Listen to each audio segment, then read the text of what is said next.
tega, da je naše združenje, Združenje izobraževalnih in svetovalnih središč Slovenije, organiziralo konferenco Izzivi in priložnosti izobraževanja za daljšo delovno aktivnost.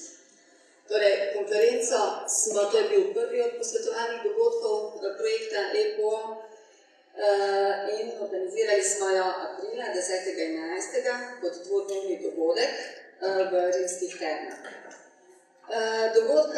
Na dogodek smo povabili, oziroma se je tudi udeležilo tega dogodka več kot 110 tako izobraževalcev odraslih, ki razvijajo in ponujajo različne izobraževalne programe usposabljanja, pa tudi druge podporne dejavnosti, tako v javnem sektorju, kot tudi v zasebnem sektorju, nevladnih organizacijah. Z nami pa so bili tudi nosilci odločanja v izobraževalnem in drugih sektorjih, ki skrbijo za sinergijo ukrepov in pa seveda tudi njihovo udejanjanje. Kaj je bil nekaj fotografij z teh dogodkov, bo tudi spremljala moja prezentacija.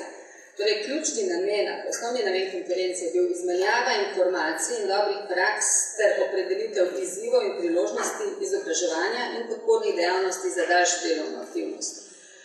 Pri načrtovanju konference smo se seveda navezali tudi na dva dokumenta, ki sta bila danes že večkrat omenjena in tudi Zvonka je malo pred tem kar podrobneje spregovorila o njiju, zato samo toliko poti izpopolnjevanja nove priložnosti za odrasle in pa strategija dolgožive družbe. Ta dva dokumenta seveda govorita o tem, kako se starostna struktura prebivalcev v Sloveniji spreminja, kako postaja družba dolgoživa in kako so potrebne prilagoditve na trgu dela, zlasti na področju izobraževanja. Torej, kako potrebujemo nove programe, ki bodo našim državljanom omogočili, da bodo čim dlje ostali delovno aktivni in da bodo pridobili dovolj spretnosti in kompetenc, da bodo lahko do te pozne starosti tudi učinkovito delovali na trgu dela.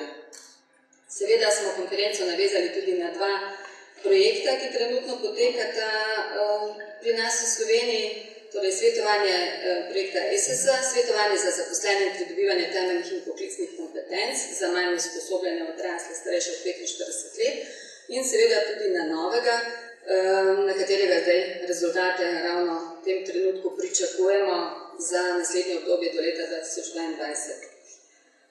Konferenco smo si razdelili na 4 vsebinska področja: medgeneracijsko sodelovanje in povezovanje, ohranjanje zdravja, digitalna pismenost in prostovoljstvo.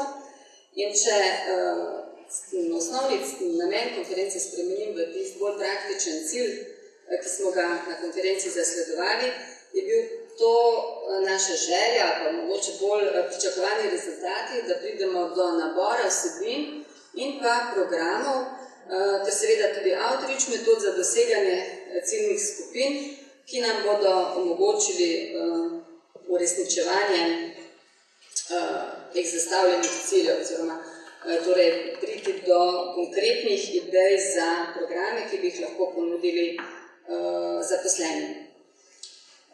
Konferenca je bila razdeljena na 2 oziroma 3 dele. V prvem delu smo slišali nekaj strokovnih prispevkov, ki so jih prispevali strokovnjaki tako iz Andragoškega centra Slovenije, potem javnega štipendijskega sklada, torej projekta ASI, Nacionalnega inštituta za javno zdravje in pa ministrstva oziroma